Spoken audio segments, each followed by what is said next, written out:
Hi friends, rinse ബ്ലോഗിലേക്ക് എല്ലാവർക്കും സ്വാഗതം. ഞാൻ കഴിഞ്ഞ ദിവസം ഷോർട്സിൽ പറഞ്ഞിട്ടുണ്ടായിരുന്നു ഒരു നാടൻ കോഴിക്കറി നമുക്ക് റെഡിയാക്കാമെന്ന്. ഇത്തിരി വൈകിപ്പോയി കേട്ടോ. അപ്പോൾ എല്ലാവരോടും ഒരു സോറി ചോദിച്ചുകൊണ്ട് നമുക്ക് നമ്മുടെ കോഴിക്കറി റെഡിയാക്കാം. ഞാൻ ഇന്നിവിടെ എടുത്തിട്ടുള്ളത് 2.5 കിലോ കഴുകി വൃത്തിയാക്കിയ നാടൻ കോഴിയിറച്ചിയാണ്. ഫസ്റ്റിൽ നമുക്ക് ഇതിനാവശ്യമായ ഉപ്പിട്ട് കൊടുക്കാം. ഉപ്പിട്ട് നന്നായി മിക്സ് ചെയ്യുക. അതിനുശേഷം നമുക്ക് 2 സ്പൂൺ മുളക് പൊടി ഇട്ട് കൊടുക്കാം.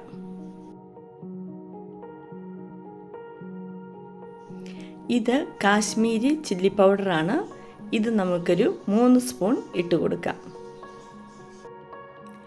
ഇത് നന്നായി മിക്സ് ചെയ്തതിന് ശേഷം ഇത് മീറ്റ് മസാലയാണ്. മീറ്റ് മസാല ഒരു 3 സ്പൂൺ ചേർത്ത് കൊടുക്കാം. ഇനി ഇതിലേക്ക് 1 സ്പൂൺ ചിക്കൻ മസാല ചേർക്കാം.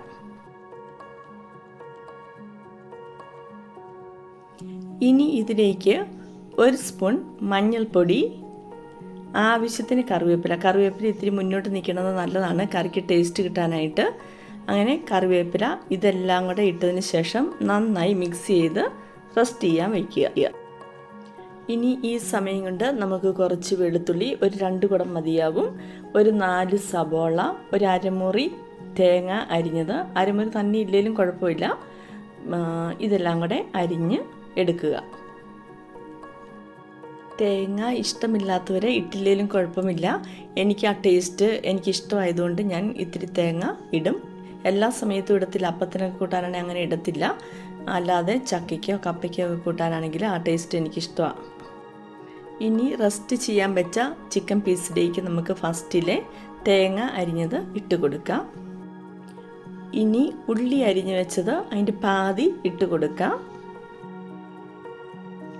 വെളുത്തുള്ളിയും പാതി ഇട്ടാൽ മതിയാവും. പാതി നമുക്ക് മാറ്റി വയ്ക്കാം, പിന്നീട് ആവശ്യമുണ്ട്, അതുകൊണ്ടാണ്.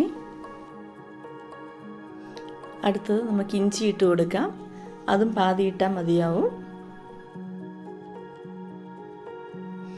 ഇനി അരിഞ്ഞു വെച്ച സബോളയുടെ പാതി ഇടാം. അതും പാതി മാറ്റി വയ്ക്കണം. ഇനി ഇൻഗ്രീഡിയൻസ് എല്ലാം കൂടെ ഇട്ട് വെച്ച നമ്മുടെ ചിക്കനെ നന്നായിട്ടൊന്ന് മിക്സ് ചെയ്യാം. കുറച്ച് സമയം ഒന്ന് റെസ്റ്റ് വെക്കാം. എന്നിട്ട് ഒരു കുക്കറിലേക്ക് ഇവനെ മാറ്റാം. നാടൻ കോഴിക്ക് അല്പം വേവുണ്ട്, അതുകൊണ്ട് ഒരു 1/2 ഗ്ലാസ് വെള്ളം ഇതിലേക്ക് ഒഴിക്കാം.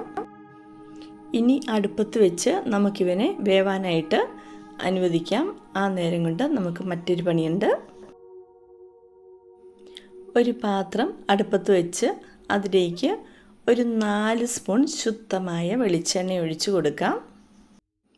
എണ്ണ നന്നായി ചൂടായി കഴിയുമ്പോൾ അതിലേക്ക് 1 സ്പൂൺ കടുക് ഇടാം.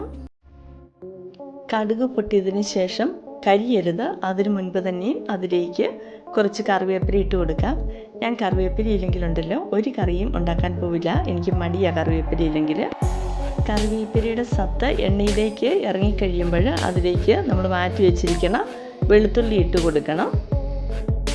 ഇതെല്ലാം കൂടെ പാതി മൂത്ത് കഴിയുമ്പോൾ അതിലേക്ക് നമ്മൾ മാറ്റി വെച്ചിരിക്കണം ചെറിയ ഉള്ളിയില്ലേ, ചുവന്നുള്ളി, അവനെ ഇട്ട് കൊടുക്കണം. ഇനി നമുക്ക് സബോള ഇട്ട് കൊടുക്കാം.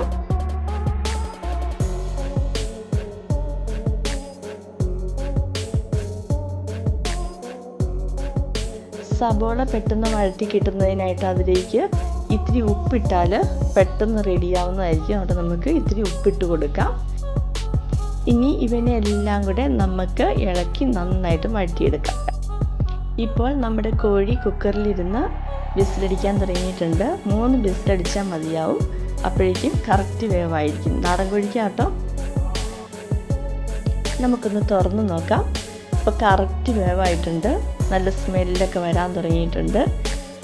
ഇപ്പോൾ നമ്മുടെ സബോള വഴറ്റിയതും കറക്റ്റായിട്ടുണ്ട്. അതിലേക്ക് നമുക്ക് ഈ ചിക്കൻ ഇട്ട് കൊടുക്കാം. ഇനി ഇടയ്ക്കിടയ്ക്ക് ഇളക്കിക്കൊണ്ടിരിക്കുക. നന്നായിട്ടും വെള്ളം പറ്റിക്കഴിയുമ്പോൾ അതിലേക്ക് ഒരു അരമുറി തേങ്ങയുടെ പാല് പിഴിഞ്ഞ്, തനിപ്പാൽ മാത്രം മതിയാവും, അതിലേക്ക് ഒഴിച്ചു കൊടുക്കുക. ഇതിലേക്ക് ഒരു 2 സ്പൂൺ കുരുമുളക് പൊടി ഇട്ട് കൊടുക്കുക. അങ്ങനെ നമ്മുടെ കോഴിക്കറി ഇവിടെ സെറ്റായിരിക്കുകയാണ്. ചാറ് വേണ്ടവർക്ക് ഇങ്ങനെ കഴിക്കാവുന്നതാണ്. പക്ഷേ എനിക്കിങ്ങനെ ഫ്രൈ ആയിട്ടിരിക്കുന്നതാണ് എനിക്കിഷ്ടം. അതുകൊണ്ട് ഞാൻ ഇങ്ങനെ അത് ഉണക്കിയാണ് എടുത്തിരിക്കുന്നത്.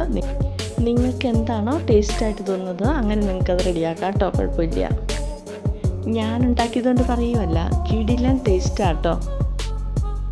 അപ്പോൾ ഈ വീഡിയോ കാണുന്ന നിങ്ങളെല്ലാവരും ഒരു തവണ ഇങ്ങനെയൊരു കോഴിക്കറി റെഡിയാക്കി നോക്കുക. എന്നിട്ട് അതിൻ്റെ റിസൾട്ട് എന്നോടൊന്ന് പറയണേ.